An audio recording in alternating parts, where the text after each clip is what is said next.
Good evening, everyone. Oops, let me make an adjustment here. And welcome to the New York Symposium. I'm Diane Sayre, LaRouche candidate for U.S. Senate.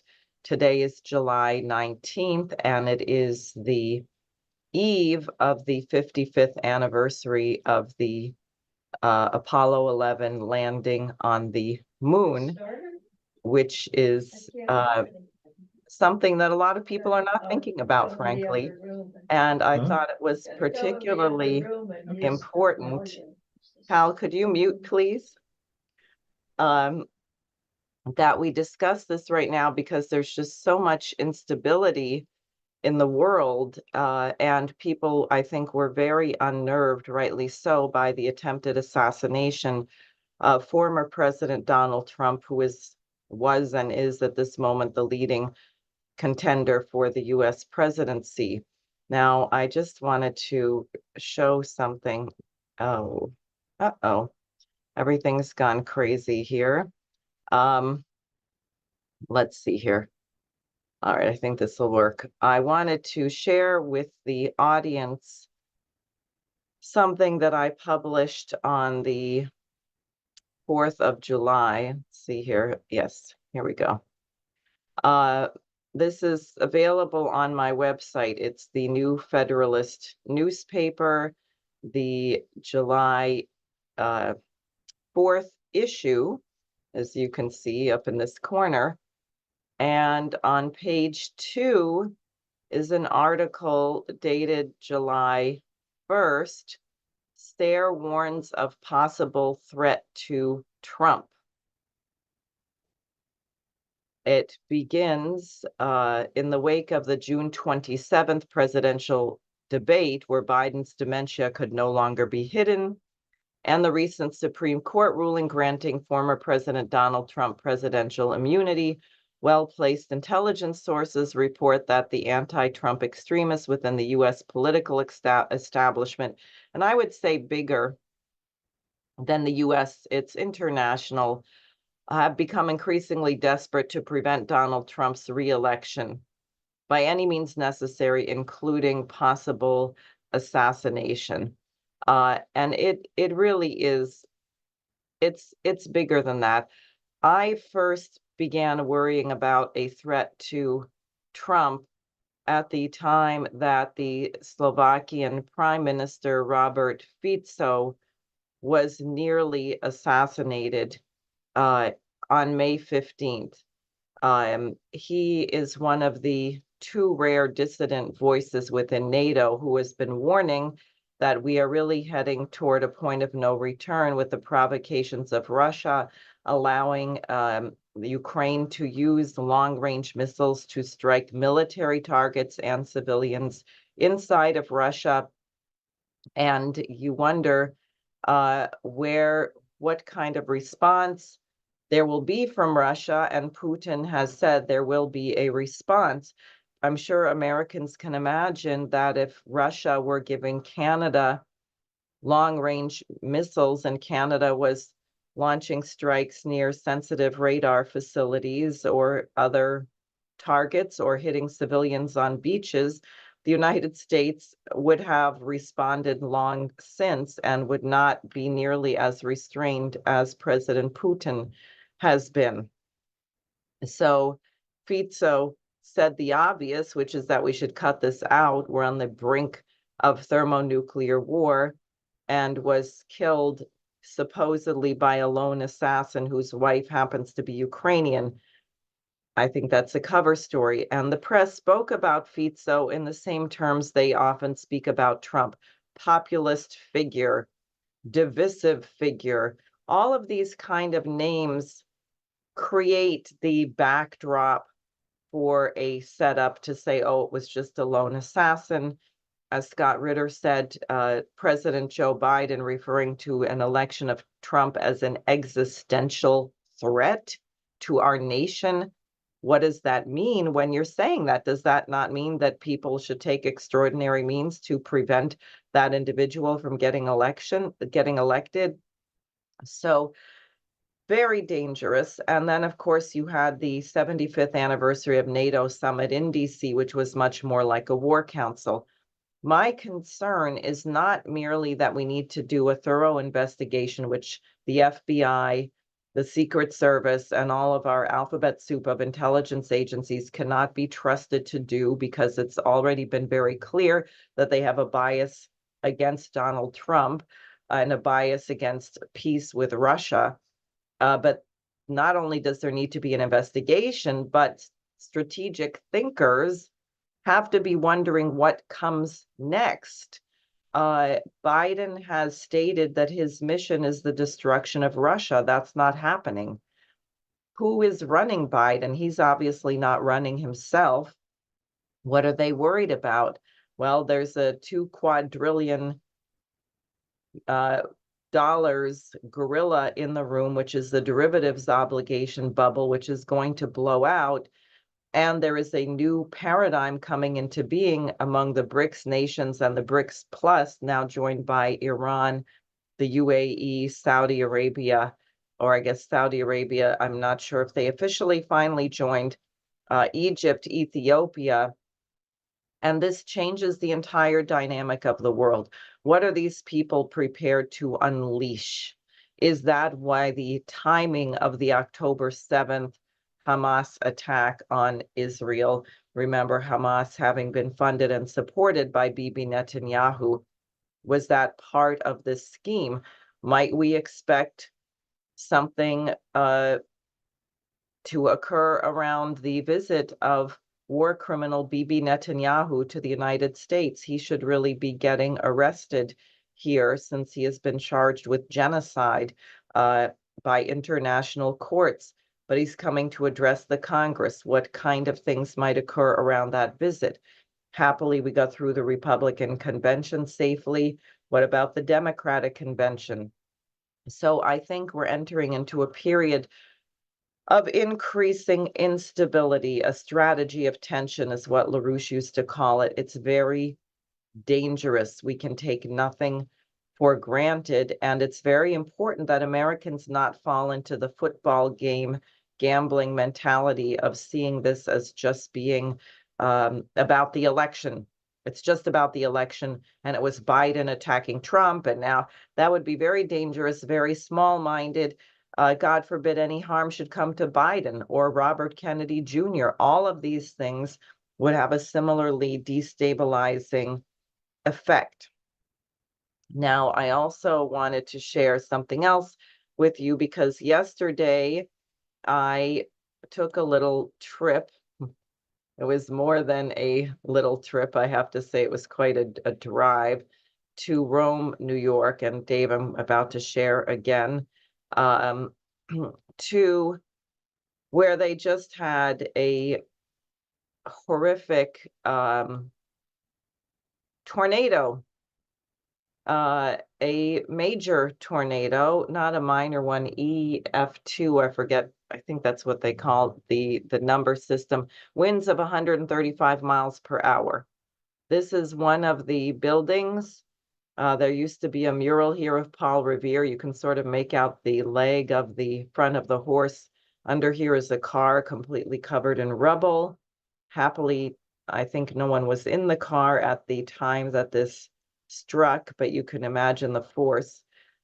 Here's the town of Rome, very important town or city now in the state of New York. It was, in a sense, the point of inspiration for the Erie Canal, where there was a portage connecting major rivers, which between them, with that little link of land between 1 and 6 miles, you had a span of reach of nearly 1,000 miles, so an enormous amount of industry, copper, etc.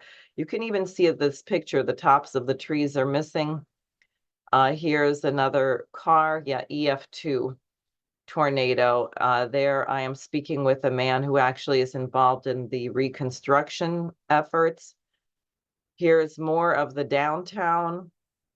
This is more shots of me at the Paul Revere mural, more of the downtown. These are 2 different churches, both of which had their steeples ripped off. St. Mary's on the top and the First Presbyterian Church on the bottom.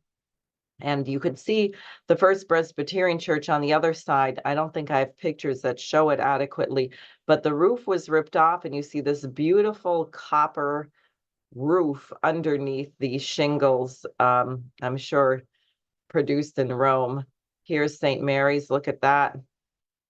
This is homes, trees. The street that the tornado ripped through, the residential area, is not an affluent area. Most of the people there are renters. So they're going to be very hard hit. How are they going to find housing? Will FEMA eventually cover the cost of hotel rooms for them? What are they going to do? This is something that if you're poor will upend your life. So again, myself there. Oh, and I guess I don't have the rest, so I'll stop sharing. Now, what does this have to do with our topic? And I will say both things. I had the opportunity to listen to a discussion Lyndon LaRouche held in 1996 with associates about intelligence. How do you gather intelligence? And he said, everything you do in organizing is intelligence.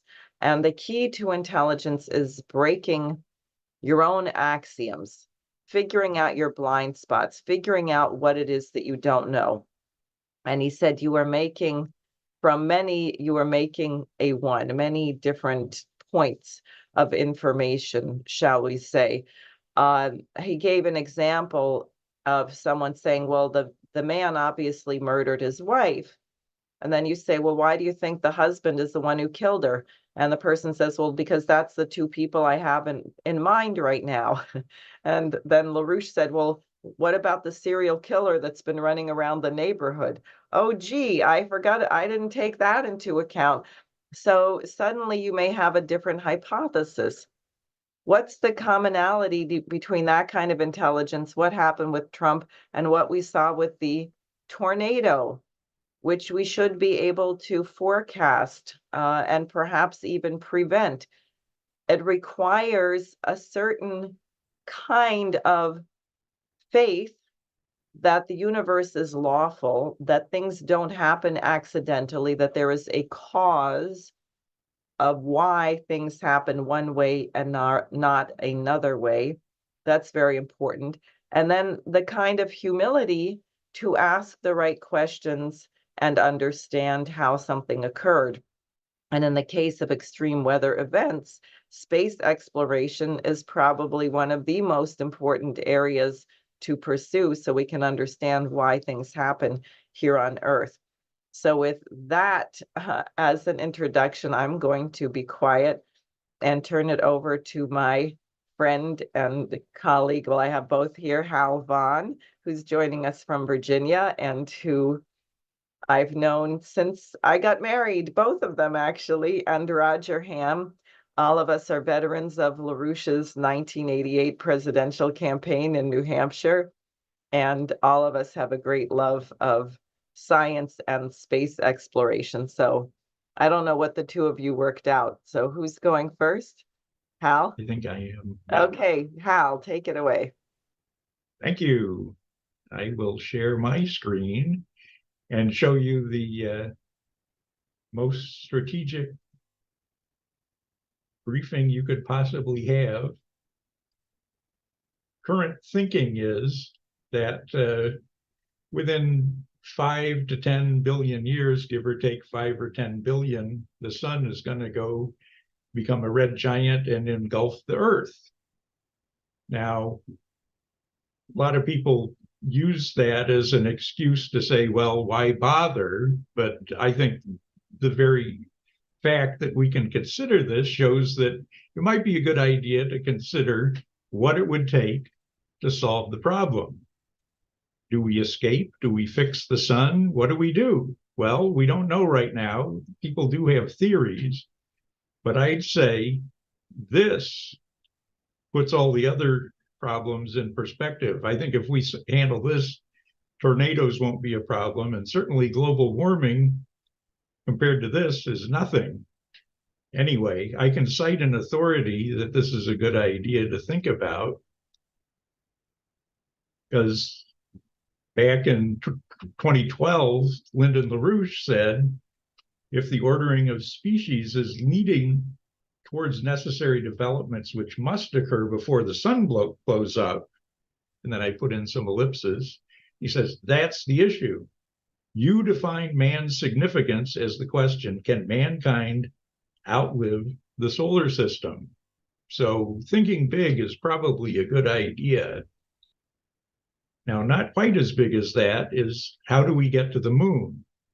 Since this is the anniversary of us actually doing it for the first time, you have an incredible problem when you think about this. See, the Earth's only 8,000 miles in diameter, and it's 238,855 miles to the moon and the same distance back. Takes light a second and a quarter to get to the moon. So that's not close. Okay, these are the stats you have. The Earth's almost 8,000 miles. The moon's 2,000 miles. The Earth's traveling through space at 67,000 miles an hour and rotating on its axis at Cape Canaveral at 914 miles per hour. And if that wasn't bad enough, the moon is rotating around the Earth 2,200 miles per hour. And in between the Earth and the moon, there's hard vacuum. There's solar and cosmic radiation. And it turns out the moon's lumpy. The gravity around the moon is not as smooth as the Earth. It's, in fact, the moon is the most lumpy object in the solar system. So the gravity varies. I mean, not wildly, but it varies more than any other heavenly body. And who knows what other kind of problems we have. Now, in the face of that, in May of 1961, John Kennedy announced to Congress that he thought the United States should go to the moon in this decade, i.e. before 1970. And in 62, in the summer, he went to Rice University and said this: there is no strife, no prejudice, no national conflict in outer space as yet. Its hazards are hostile to us all. Its conquest deserves the best of all mankind, and its opportunity for peaceful cooperation may never come again. But why, some say, the moon? Why choose this as our goal? And they may well ask, why climb the highest mountain? Why 35 years ago fly the Atlantic? Why does Rice play Texas? Now that why does Rice play Texas is not in the transcript you get from the Kennedy Library, so he winged that. We choose to go to the moon. We chose to go to the moon in this decade and do the other things, not because they are easy, but because they are hard. Because that goal will serve to organize and measure the best of our energies and skills, because that challenge is one that we're willing to accept, one that we are unwilling to postpone, and one which we intend to win, and the others too. Now, the United States had a space program when Kennedy was elected. As a matter of fact, the first 7 astronauts, the Mercury 7, were selected in 1959. And that was ramped up, of course, because of the Cold War. The Soviets had orbited Sputnik, and there was what they called the space race. We wanted to beat the Soviets. We wanted to show them that communism wasn't as good as capitalism, everything in quotes. And so there was the race was on. And the question was, how and what do you do? Now, originally, people thought about space flight like they thought in the 1950s. If you think of science fiction movies in the 1950s, you have a great big rocket and it goes everywhere. And that's how they thought they would do it at first. It was called direct ascent. You'd take a huge rocket, the Nova rocket, with 12 million, some 12 something, a whole lot of thrust in it, and you'd go directly up. You would stage, you'd land the top of the rocket on the moon. Part of it would blast off, come back, and splash down on Earth. Of course, they also had to decide exactly what the top of the rocket looked like. Originally, people were thinking maybe something like an airplane, like an X-15. But they discovered that you could use a blunt body, i.e., a smooth curved surface could enter the atmosphere. And if the weight of the capsule was uneven, you could steer it. You didn't need fins. You could just lean the weight one way or the other and steer the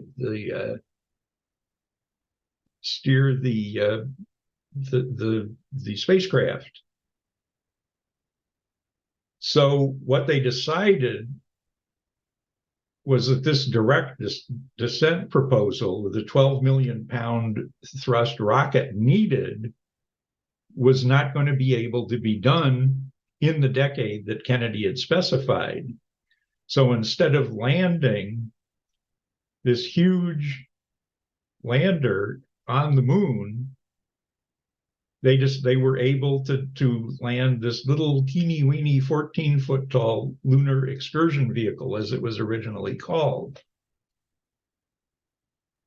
And when Kennedy made his announcement, originally Alan Shepard had already flown for 15 minutes. We had 15 minutes of space flight under our belt when Kennedy said, we'll go to the moon in 10 years. So there were different concepts of how we were going to get to the moon. The direct ascent wouldn't be ready in a decade. So the plan B was to have an Earth rendezvous proposal.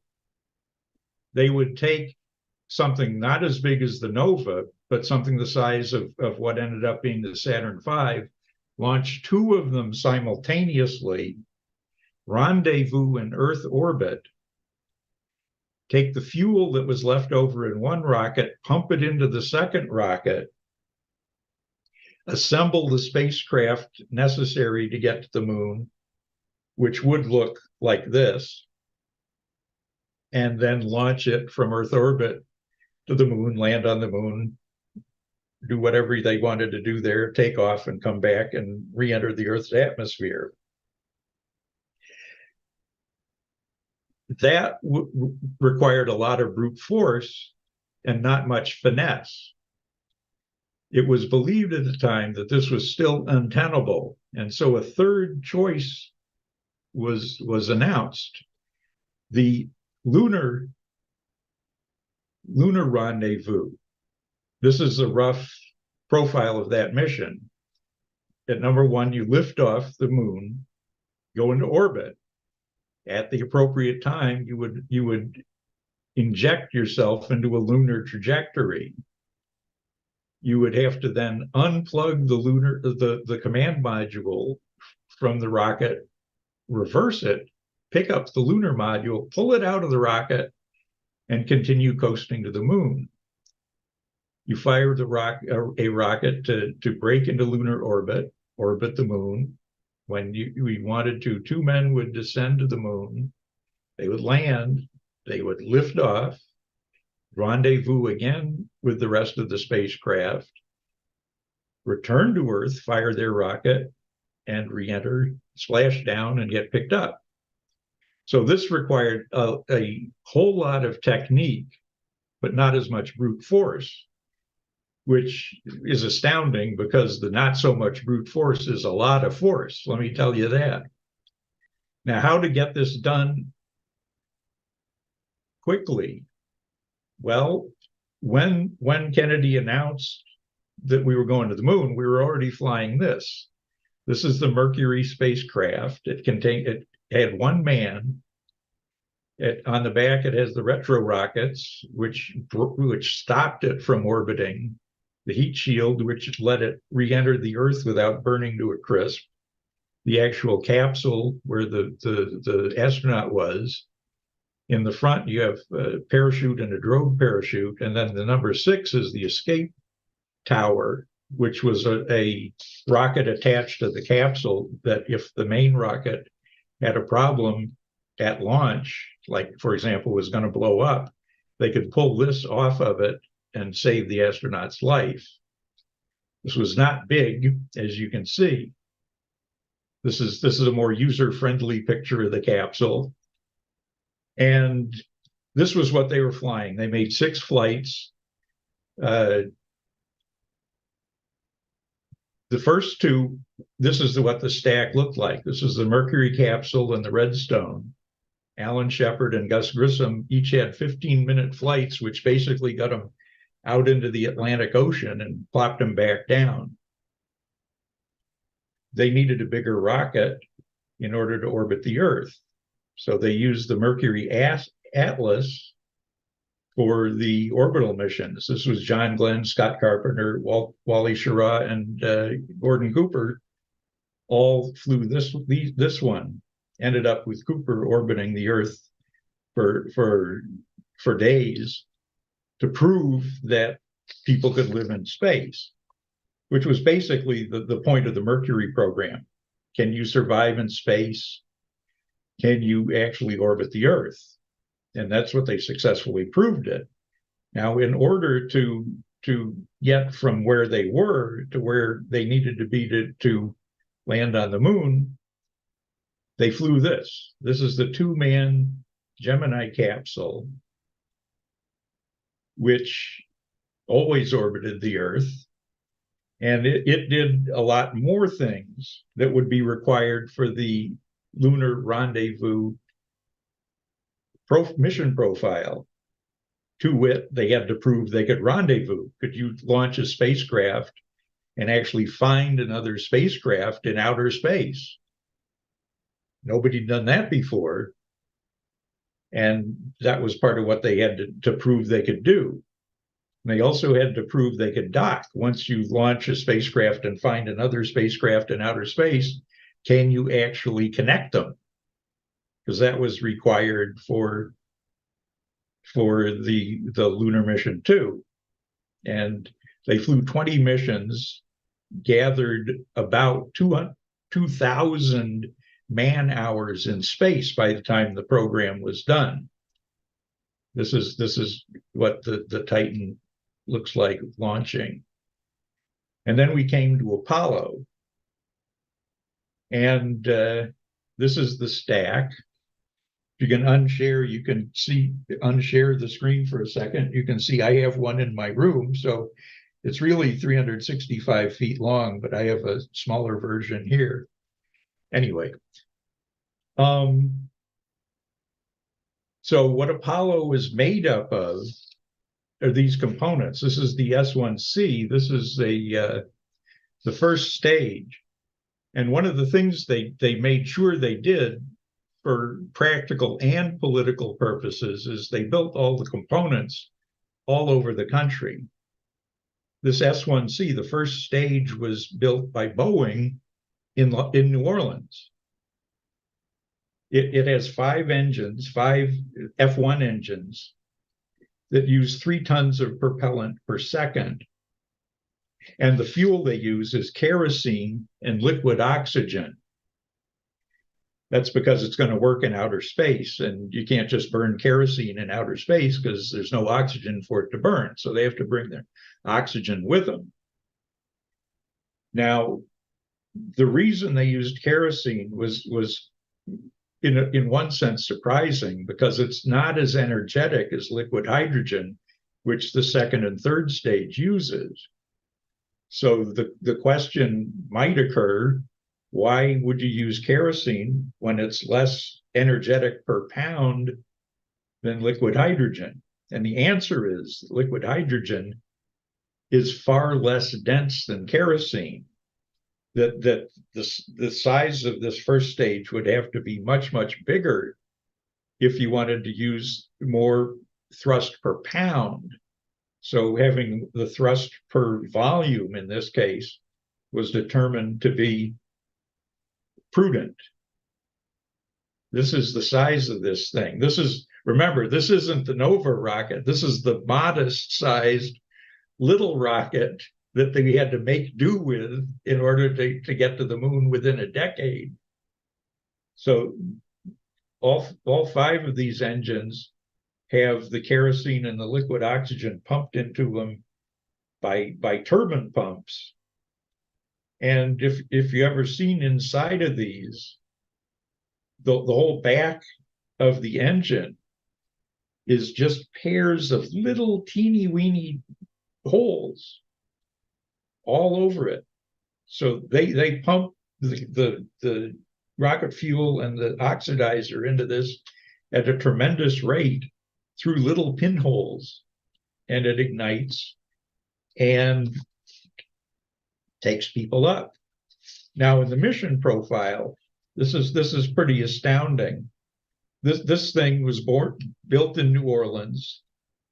It uses 4.6 million pounds of propellant in 160 seconds. That's 2 minutes and 40 seconds. Now, this thing was tested, built in New Orleans, put on a barge, carted over to Cape Canaveral, or through the Intercoastal Waterway, unloaded, assembled in the vehicle assembly building, and once it was lit off, it lasted for 2 minutes and 40 seconds. That was its life. And then it was disposed of because the weight of it, when it was even empty with fuel, was too much to continue. So then they used the second stage, the S2, which was built by North American Aviation in Redondo Beach, California. And this has 5 engines also, but they're the J2 engines. It uses liquid hydrogen, which has to be kept at minus 253 degrees Celsius, and liquid oxygen, which is minus 183 degrees Celsius. And one of the big problems was that the liquid oxygen would heat up the liquid hydrogen. So they had to insulate the hydrogen from the oxygen because the oxygen was too hot at minus 183 degrees Celsius. Now, this produced 1 million pounds of propellant, and it only burned for 6.5 minutes. Now, in the middle of that burn, the launch escape system, which is on the tippy top of this, just like it was on the top of the Mercury rocket, would burn off.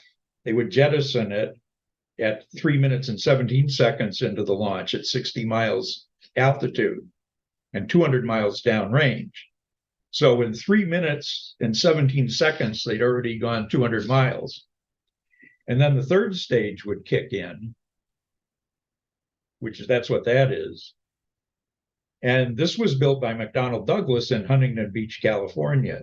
And it only had one J2 engine, the same engine in the second stage, which burned liquid hydrogen and liquid oxygen also. And this burned twice. This was a trick. It burned for 2.5 minutes to get to orbit at 100 miles altitude and moving at 25,500 feet per second. And they would orbit the Earth. And it gave them a chance to work out all the bugs, check that everything was working properly as far as they could. And then at the right moment in the orbit, they would launch so they could hit the moon days later. And so this engine would have to light off again, and that burned for 5 minutes and 45 seconds and took them up to 35,579 feet per second. And that let them escape the Earth. Also attached to this was the instrument unit, which was also built at Huntsville and developed at MIT, which was the computer that controlled everything in the flight up to what I just said. And the third stage was actually big enough that it could be flown to Cape Canaveral from California in this airplane here called the Super Guppy. Okay, this is the instrument unit being built. So this is what was going to the moon. This was the command module and the service module on the top, and the lunar module ascent and descent stage in the lower right. And these were built in two different places too. The command service module was built in Rockwell in Downey, California, and the lunar module in the great state of New York in Bethpage, Long Island by Grumman. And this lunar module was only 16 tons. And that's why you could land on the moon and get back up with this very tricky way to do it instead of t'other. Now, how they got here was kind of interesting. This is what happened on up to this point. It started on the 16th of July, the launch and all the things I said, and then they coasted to the moon until the 20th. And what happened is this stack separated.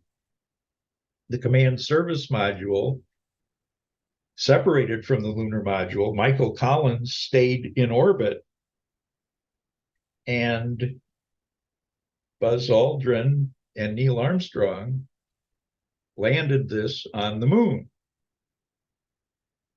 And what they did then was they got out and walked around. They only walked around once. Subsequent missions did a lot more science, but they left seismographs and laser reflectors and various other things to actually do science on the moon. Took back samples so we could figure out what the moon was made up of on Earth, and took off. The top half shot off, went back to the command service module, and they fired this engine at the appropriate time on the backside of the moon, and then returned to Earth. And that was the mission profile. A lot of things went into it. For example, the idea that in troubleshooting or in technical troubleshooting, basically you only want to change one thing at a time. So the normal procedure would have been to test the first stage of the rocket in flight and just put a bucket of water on top to simulate the rest of the rocket.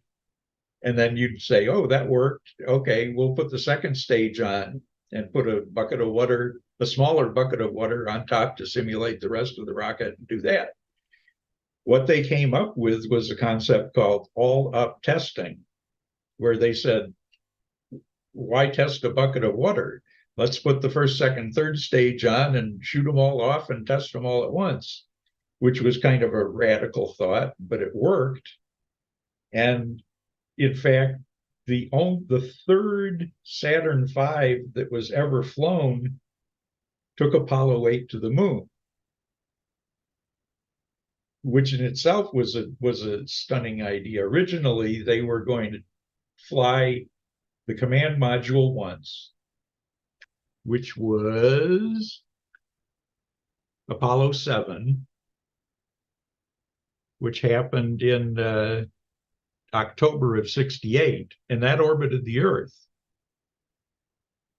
And it was a successful flight. The plan originally was to fly the whole stack next in Earth orbit. But the lunar module wasn't ready. And so they had the brilliant idea that said, well, if we don't have a lunar module, why don't we just fly a command module to the moon? We don't have to land. Why don't we orbit the moon? We're going to have to learn how to do that anyway. Why not do it now? Which in retrospect makes perfect sense, but at the time made people faint just hearing it, because, you know, they were breaking new ground, and that was just breaking the ground earlier. Anyway, they did it. It was successful. And it, that's how they did it. And I think one significant thing was how a crash program works, is that we had the space program, we were fighting the Russians. We didn't have gold till Kennedy announced it. And if you read one of my favorite books, which is Carrying the Fire by Michael Collins, the guy that stayed up here on the first lunar mission, he said that he was a test pilot, of course, and they work with industry to develop the airplanes they're testing. And he said whenever he went to a factory, it was worth your life to stand in front of the gate at 5 p.m. because you'd be trampled to death by all the workers leaving in a normal job where they were just building airplanes like they built before, or even a new airplane. When Kennedy announced the moon mission, that completely changed for people working on the moon mission, because people worked overtime, they stayed late. It changed the whole complexion of how it worked. So that's another important lesson we learned. But most importantly, I would say, we have to really determine that we're going to survive the solar system, and we're going to have to do it in space. So the idea is we got to get back up there. That's what I got as a first approximation. Thank you so much. Would you stop sharing so we can? I would never tell anyone to stop sharing, but Yeah, well, I haven't been completely forthcoming. there we go.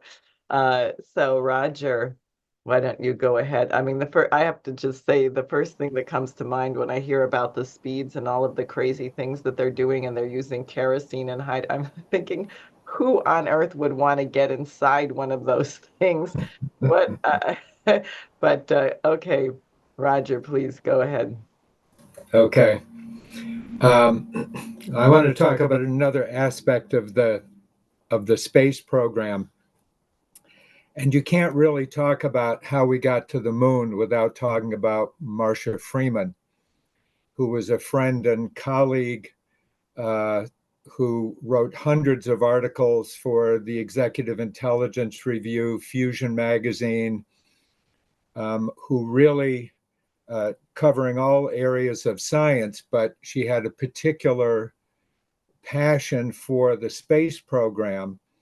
And in 1993, she literally wrote the book. You can see that. How We Got to the Moon, the story of the German space pioneers. And Marcia, she actually interviewed many of the German rocket scientists that played an absolutely crucial role in developing the US space program. And I think there's no question that we would not have been able to get to the moon by the end of the decade, as JFK had specified, without the extraordinary skill, knowledge, and creative capabilities of those German scientists. And at the end of World War II, something like 1,600 German scientists, engineers, technicians were brought to the US under Operation Paperclip.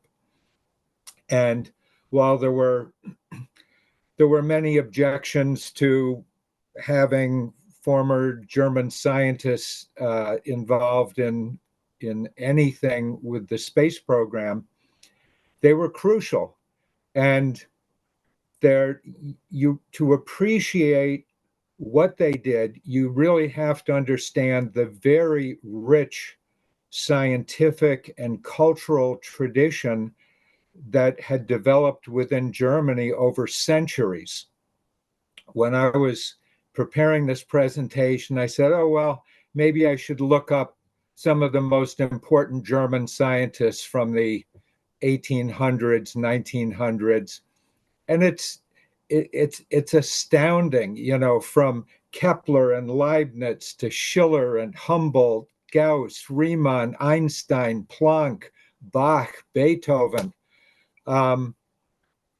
There's an extraordinary scientific and cultural culture that existed within Germany over a very long period of time, which allowed for the very advanced scientific research in a particular field like aeronautics. And Marcia was able to interview many of those people while they were still alive.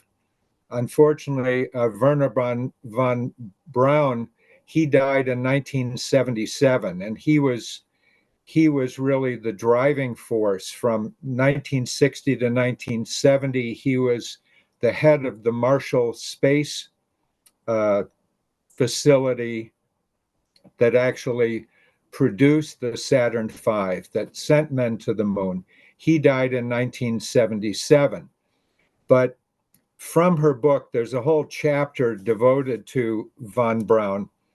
And I want to read a few quotes because it leads to some important questions. He says, we live in a democracy, and you obviously have to get people on board, convinced to support this program. And he was a tireless public speaker, going to all kinds of organizations and congressional meetings and bakery workers. I mean, you name it, to promote the space program. And he said that you must be filled with the burning desire to see your idea come to life. You must have an absolute belief in the rightness of your cause and on your final success. And so clearly there has to be an intent. And that's what Kennedy represented when he made this announcement, that largely for reasons of the Cold War and the Soviets having put Yuri Gagarin into space in 1961, that we launched on this program. But once that was, we committed to that, the question was, well, who's going to do it? Who's going to build these rockets? And von Braun was very conscious of the problems within US culture. And I'm going to read a couple other quotes. He says, youth can hardly be blamed for turning to the more glamorous attractions during school years. Scarcely a newspaper in this country does not boast of one or more sports pages. Radio and television coverage of athletes is in like proportion. But do you see any science page, any mathematics page in those newspapers? And then at one congressional hearing, he's asked, do Americans know enough to face this challenge? And he says, may I put the emphasis not so much on the word knowledge, but rather capable of applying himself in several fields. In a new field like missiles, you are suddenly confronted with new areas of science which become important, where you cannot possibly have a background, right? No one had done it before. But if you have learned the techniques of getting into new fields, how to get the gist out of a field that may be new to you, how to perform creative work in this area, rather than just accumulating knowledge, you can accomplish so much more. And this is significant because one of the most important figures in the development of the German educational system was Wilhelm von Humboldt, who had worked with Friedrich Schiller, who developed extensive reforms of the educational system in Germany to shift it from this kind of rote learning of whatever has been the knowledge up to that point, to have a broad-ranging education. And he focused on two very important ideas. that you had to have individual freedom, both to speak and think and to research areas of interest. And you must also have the concept of being a world citizen, that the discoveries that you individually might make are something which must be available for all mankind.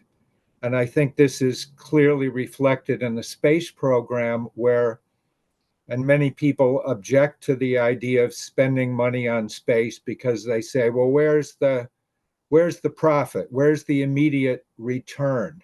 What do we get out of it? And that fundamental knowledge is what actually propels any economy and is truly the source of real wealth for the long term. And in the Apollo program itself, it's estimated that something like 400,000 people, all told, participated in sending men to the moon. Maybe 30 or 40,000 worked for NASA as scientists, engineers, etc.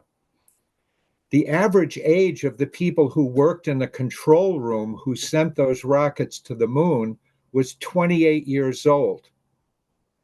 These were kids who were being recruited right out of college, who had no experience in missiles by and large, because no one did. The Germans had experience from the wartime and some before that, but this was really something new to the whole world. And von Braun in particular, he was able to manage and organize these vastly complex programs with Hermann Oberth and Kraft Erica and others, to achieve this astounding goal, I think in large part because they had that educational perspective, that approach toward any new subject.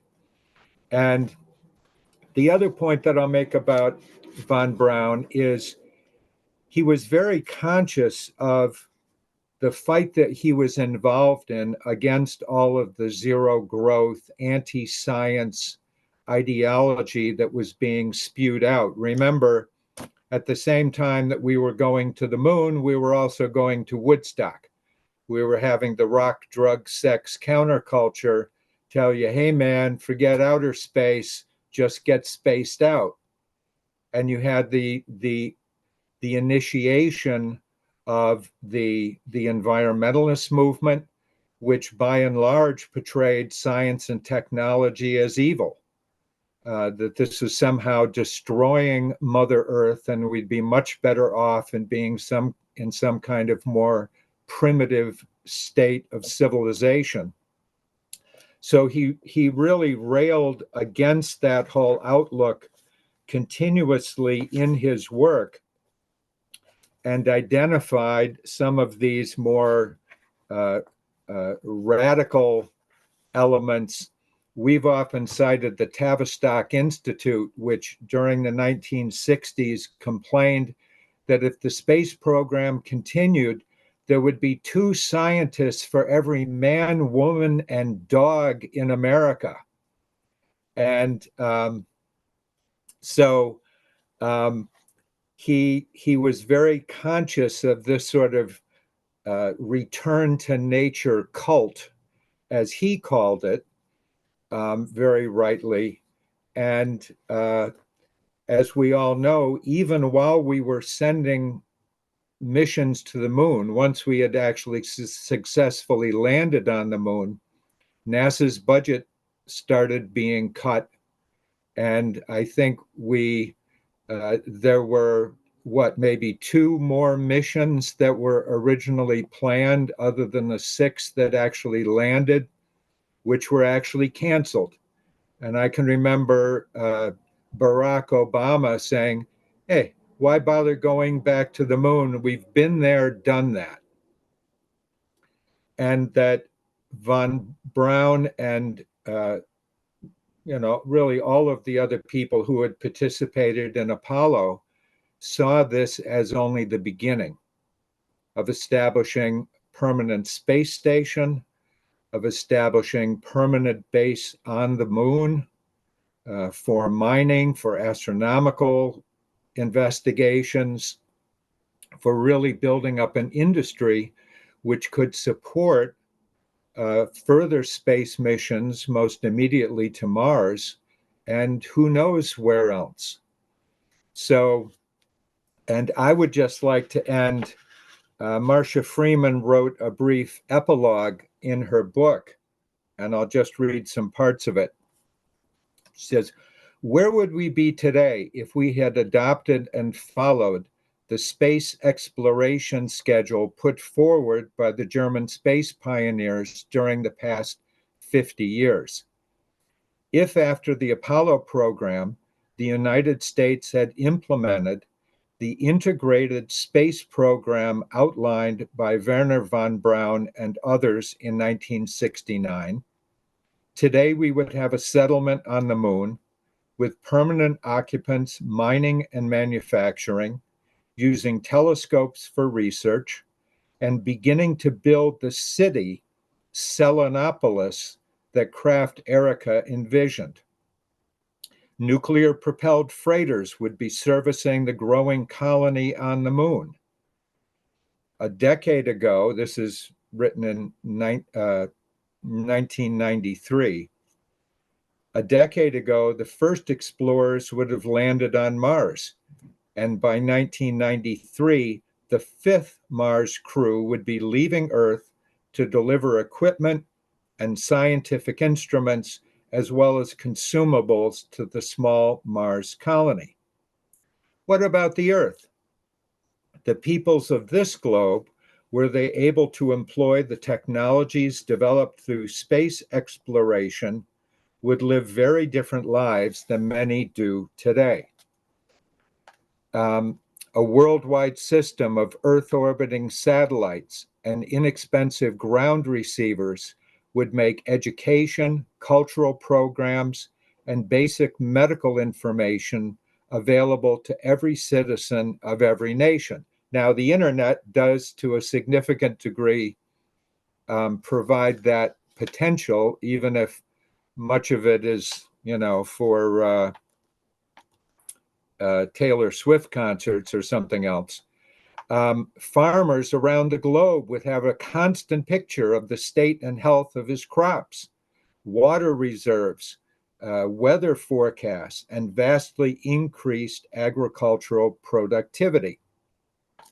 Perhaps by now, Hermann Oberth and Kraft Erika's orbiting Lunetta and Soletta mirrors would be modifying the weather, extending the crop growing season, preventing damage to crops through frost, and providing the light of multiple moons at night to otherwise dark towns and villages. And he goes on and she talks about fusion energy. Most importantly, the youth of all nations would have the intellectual tools to contribute to future progress. The outlook that man was not made to stay on this planet, but to go out into the universe to explore, would have replaced the pessimism and despair of many today. This was the goal of the German space pioneers, to make all worlds habitable, to disprove that there are limits to growth, and to open the age of reason. Although there have been decades of lost time, it is not too late. So that's what I would like to say. Great. Well, thank you both. So, Hal, any thoughts? Well, I did just think that they actually did try to do the space program without the German scientists, and some of the more spectacular rocket explosions that you see videos of are the result. And generally, it's considered that had they not been excluded, we would have probably beat Sputnik. So it wasn't an outbreak of sanity that got the German scientists a whack at getting to the moon. It was that we couldn't do it without them. No, I think it was raised in the Oppenheimer film that, or maybe something else that I read about the development of radar during World War II, that some of the German scientists deliberately held back on certain technologies so Hitler wouldn't be able to use a nuclear bomb. Do you know anything about that? That would be very interesting if it were the case. Well, Well, I know I had recently read a book about the Manhattan Project, and while the Allies didn't really know what Germany, I mean, one of the reasons for the crash program around developing an atomic bomb was precisely because we didn't know what kind of progress the Germans were making. And apparently Hitler was very skeptical and felt that the time frame that an atomic bomb could not be developed within the time he thought he would either win or lose the war, and therefore didn't really put the resources into it. and in the Oppenheimer movie and real life, they did realize at one point that the Germans were going in a dead end direction. Now, how intentional that was on whose part, I don't know, but they did get intelligence that the things they were working on were going to be not productive. One other thing I'll mention regarding the Manhattan Project, which goes to this question of a crash program, which we clearly saw in Apollo, and something that we had advocated over 40 years ago regarding fusion research. During the Manhattan Project, we didn't really know how, well, we absolutely did not know how to build an atomic bomb.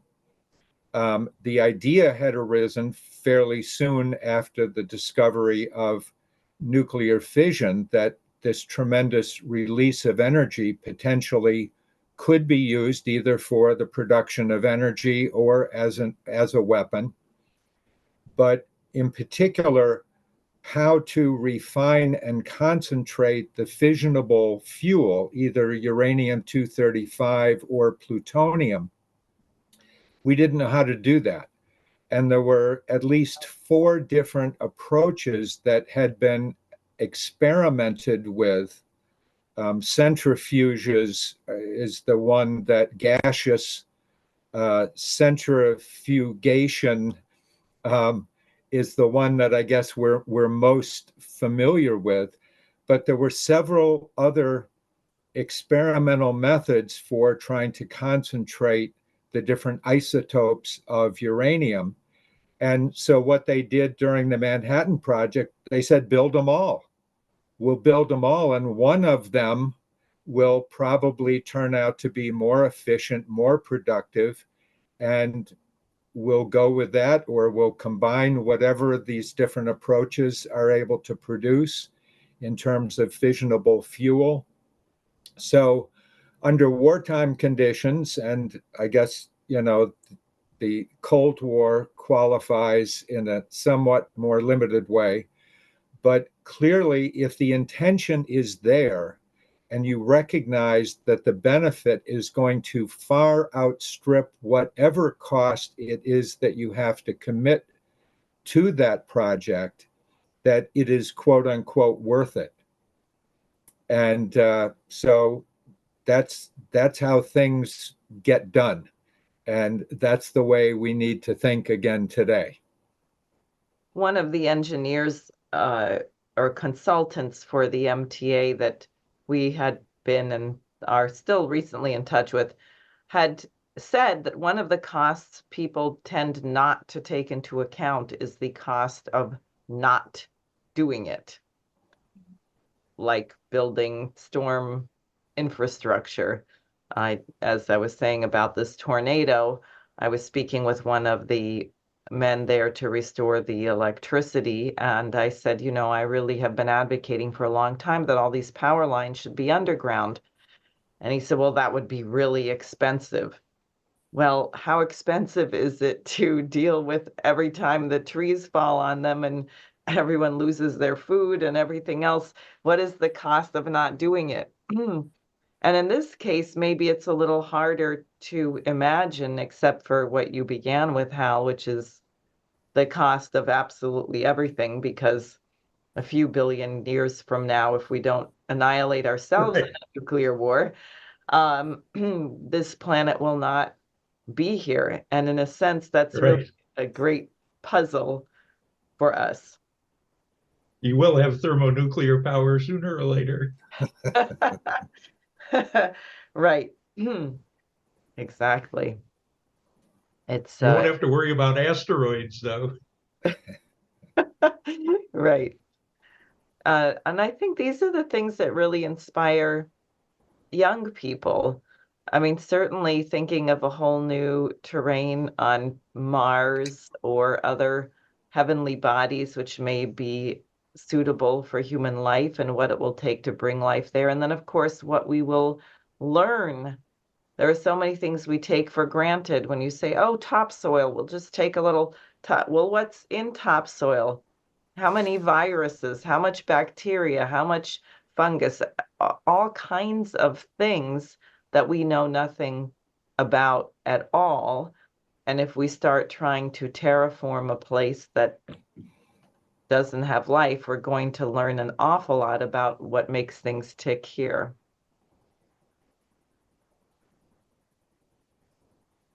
Now, how do we put a dollar value on that?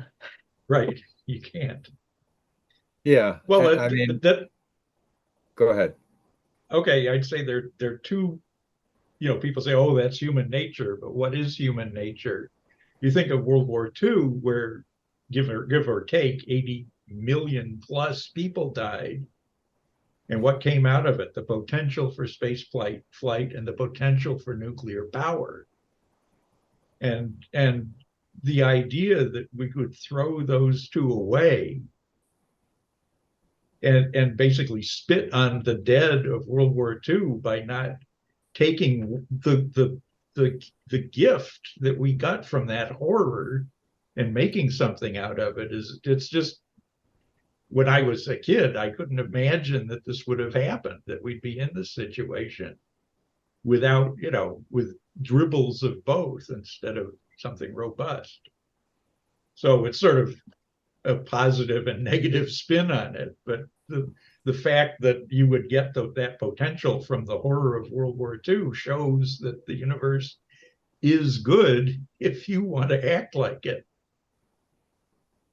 Right. I think that's exactly the key. And of course, when you have a really great challenge like this, as Kennedy said in the quote that you chose at the beginning, that allows the collaboration because you welcome the insights of people who might have a slightly different perspective, whether it's because they have a different language, a different culture, they grew up differently.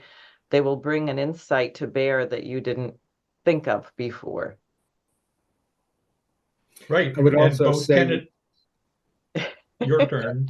I was going to say, you have to create an environment that allows people's creative potential to be used for the good.